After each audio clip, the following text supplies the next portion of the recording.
তো বন্ধুরা দেখো, আমাদের ঝরঝরে চিকেন বিরিয়ানি রেডি হয়ে গেছে।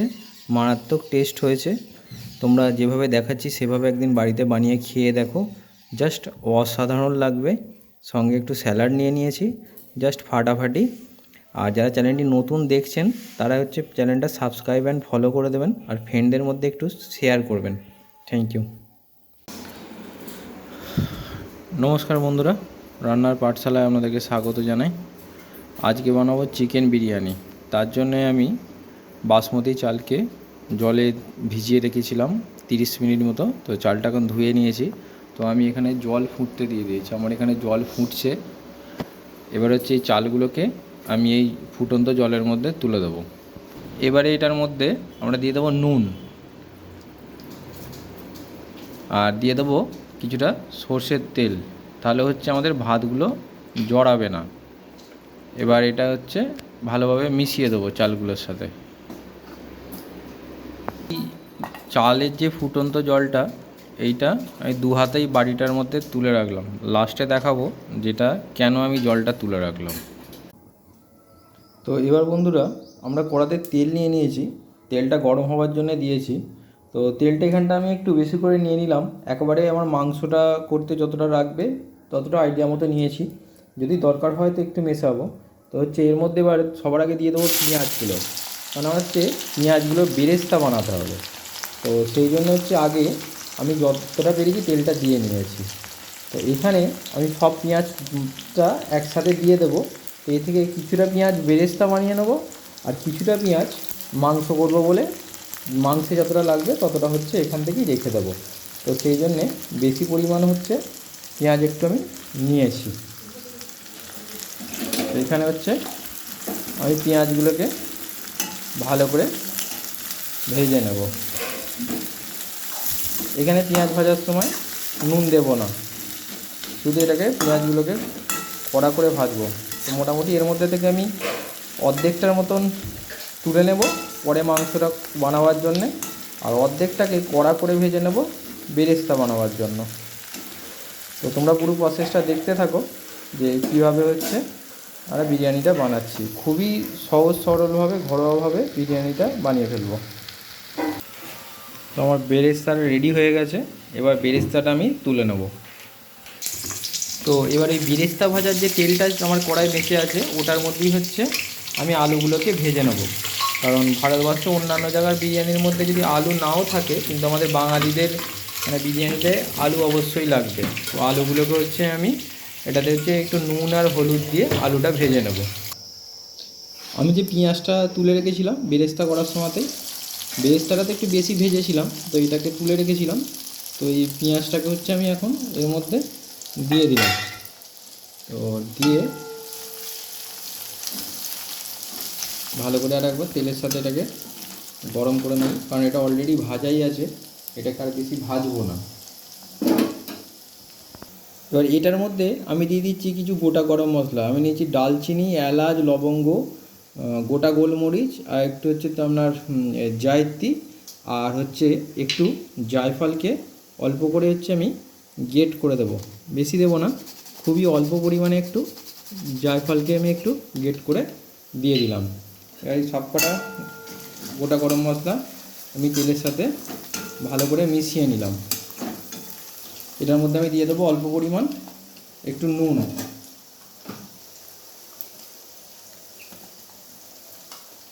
তাহলে মশলাটার সাথে মিশবে ভালো। তো এবার এটার মধ্যে আমি দিয়ে দেবো আদা জিরে, এই আদা রসুন বাটা আমি যেটা করে রেখেছি, এই আদা রসুন বাটাটা দিয়ে ভালো করে আমি মিশিয়ে নেবো, যাতে এই আদা রসুনের কাঁচা গন্ধটা এর মধ্যে না থাকে। আর মনে রাখতে হবে বিরিয়ানির মাংস করার সময় জলটা যতটা পারবেন কম ইউজ করার, কারণ এর মধ্যে হচ্ছে মানে জুস থাকবে না।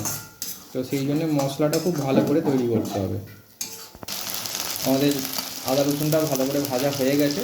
এবার আমি এর মধ্যে কুচিয়ে রাখা টমেটোগুলোকে দেবো, দিয়ে ভালো করে হচ্ছে টমেটোগুলোর সঙ্গে মিশিয়ে নেব। আমি এটার মধ্যে এবার কিছু গুঁড়ো মশলা মিশিয়ে নেব। প্রথমেই দেবো বেশ খানিকটা মিট মশলা,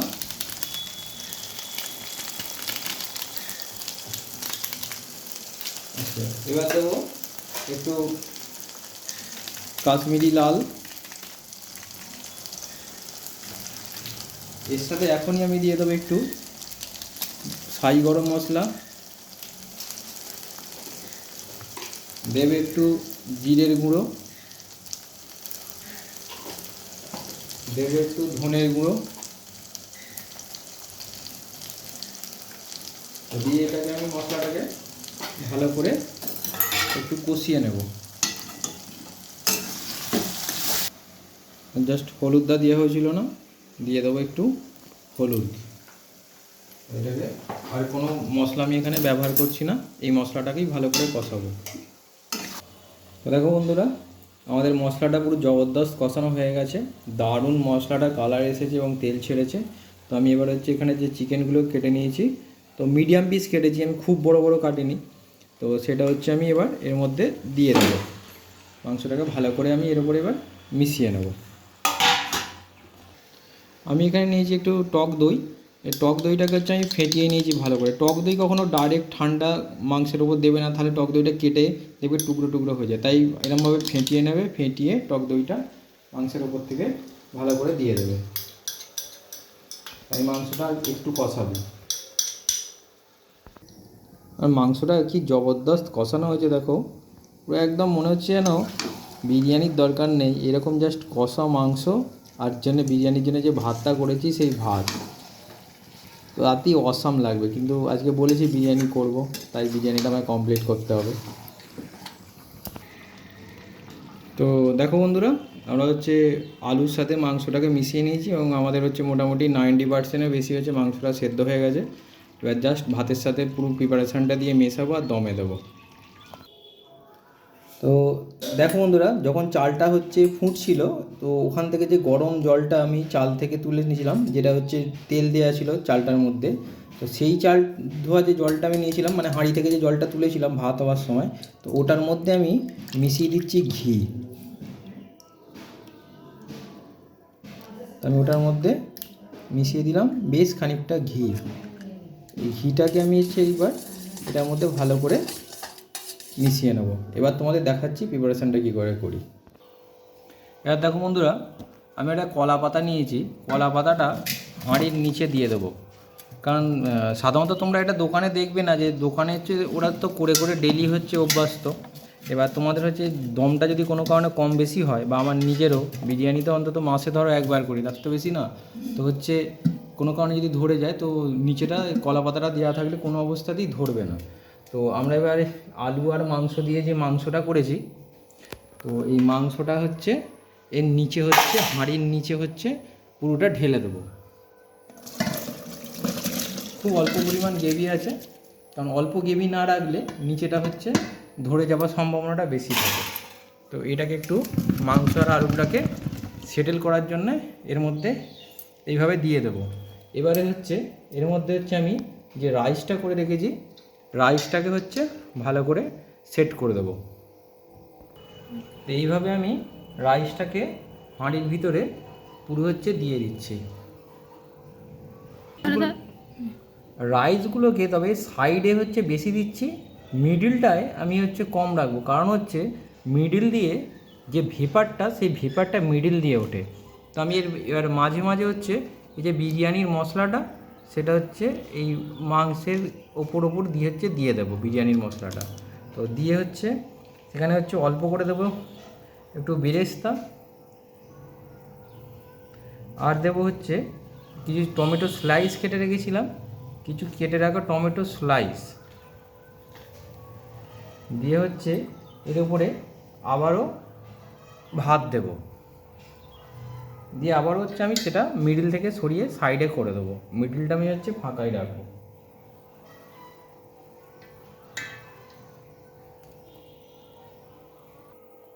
তো আমি ওপর থেকেও আর কিছুটা হচ্ছে বিরিয়ানির মশলা আমি দিয়ে দিলাম। এবারে তোমাদেরকে যেটা দেখাই, আমি এই বেরেস্তাটাও দিয়ে দেবো। আমি যে বেরেস্তাটা আমার বেঁচে আছে, বেরেস্তার তেল বেরেস্তা, আমি এইটাও হচ্ছে দিয়ে দিলাম। টমেটো স্লাইসগুলো হচ্ছে আমি দিয়ে দেবো। এবার তোমাদেরকে যেটা আমি বলছিলাম, যে এই যে হাঁড়ি থেকে যে জল নিয়ে হচ্ছে তার মধ্যে আমি যে ঘিটা গুলেছি, এই ঘিগুলা জলটাকে হচ্ছে আমি এই উপর থেকে পুরো 4 সাইড দিয়ে হচ্ছে ভালো করে উপর থেকে দিয়ে দেবো, তাহলে হচ্ছে ভাতগুলো না খুব দারুণ হচ্ছে একটা সেন্ট আসে আর ভাতগুলো খুব সুন্দর থাকবে। দিলাম। এবার হচ্ছে এর মধ্যে দিয়ে দেবো ফুড কালার। আমি একদম ব্র্যান্ডেড ফুড কালারই নিয়েছি। তোমরা চাইলে হচ্ছে যদি মনে করো যে কেশর গুলা দুধ দেবে সেটাও দিতে পারো, বা যদি মনে করো যে সাদা বানাবে তো সাদাও বানাতে পারো, তাতেও কোনো অসুবিধা নেই। তো হচ্ছে আমি এই হচ্ছে কালার জলটা দিয়ে দিলাম। তো এবার হচ্ছে আমি এর উপর থেকে দেবো কেওড়া জল।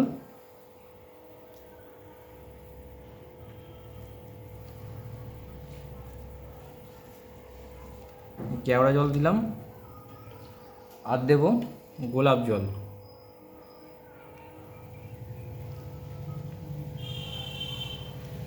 খুব বেশি দেবো না গোলাপ জল, খেতে হয়ে যাবে। আর দেবো মিঠা আতর। তো মিঠা আতরকে আমি অল্প করে একটা ছোটো ফাইলে আমি নিয়েছিলাম, তো সেটা হচ্ছে আমি এর উপর থেকে দিয়ে দিলাম। তো এবার এটাকে আমি হচ্ছে সিল করে দেবো, দিয়ে হচ্ছে 15 থেকে 20 মিনিট মতন হচ্ছে আমি দমে বসাবো। দেখো বন্ধুরা, আমরা হাঁড়ির মুখটাকে আটার লেচি কেটে মুখের ওপরে বসিয়ে দিয়েছি। এবার একটা খুন্তি নিয়েছি, খুন্তি নিয়ে ঠিক মাঝখান থেকে এইভাবে এরকমভাবে একবারে হাঁড়ির নিচে পর্যন্ত পাঠিয়ে একটু এরকম ছিদ্র করে দেবে। তাহলে কী হবে, নিচেটা কোনো অবস্থাতেই হচ্ছে ধরবে না, নিচের যে স্টিমটা সেটা সোজা হাঁড়ির ওপরে উঠে আসবে এবং গোটা ভাতটার মধ্যে ছড়িয়ে যাবে। এবার এটাকে হচ্ছে আমি একটা ঢাকনা দিয়ে দেবো। তো আমাদের সব কাজ রেডি, গ্যাসের উপর বসিয়ে দিয়েছি। এবার গ্যাসটা জ্বেলে দেবো, দিয়ে হচ্ছে লো ফ্লেমে 15 থেকে 20 মিনিট মতন আমি বসিয়ে রাখবো। তো হচ্ছে পুরো সেট। এবার 15-20 মিনিট দমে থাকবে, তাহলে আমাদের বিরিয়ানি রেডি। তো বন্ধুরা, আমাদের বিরিয়ানি কমপ্লিট। আমি এটা 20 মিনিট হয়ে যেতে হচ্ছে আমি গ্যাসটা বন্ধ করে দিয়েছিলাম। তো এবার এটাকে খুলে নেব। জবরদস্ত একটা সেন্ট বেরিয়েছে। তো এবার এর উপর থেকে হচ্ছে আমি ঘি ঢেলে দেবো। ভালো করে আমি ঘিটা উপর থেকে ঢেলে দিলাম। ব্যাস, দিয়ে হচ্ছে এবার এগুলো তুলে ফেলে দেবো। আমাদের বিরিয়ানি কমপ্লিট। তোমরা এইভাবে একদিন খেয়ে দেখো, জাস্ট অসাধারণ লাগবে। বাড়িতে তৈরি করা এইভাবে বিরিয়ানি খেলে আর দোকানের বিরিয়ানি খেতে ইচ্ছে হবে না। সো থ্যাংক ইউ, দেখা হবে আবার পরবর্তী ভিডিওতে।